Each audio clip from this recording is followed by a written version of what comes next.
I've been using the US Bank mobile app for a while now, and this is my honest and unbiased review. So let's dive in and see if it's the right fit for you.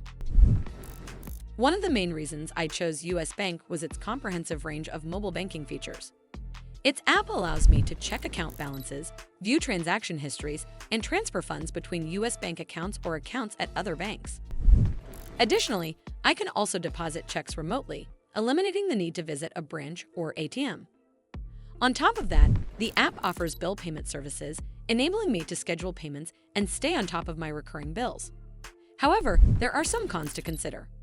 For instance, some users have reported issues with the bill pay feature being offline during normal business hours, leading to failed transactions. While I haven't personally experienced this, it's worth noting that such issues have been reported. Another aspect worth mentioning is the app's security measures. US Bank provides robust security features, including customizable alerts for suspicious activity, low balances, and duplicate charges. On top of that, the app also supports fingerprint and face scan logins for convenient and secure account access.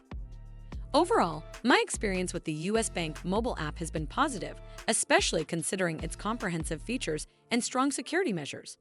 As always, do consider speaking with an expert before making any decisions. Well, that's all for this video. I hope you found this video helpful. And if you didn't, make sure you give this video a super thanks by clicking on this heart icon to help support the channel, and don't forget to hit that subscribe button. We'll see you in the next one.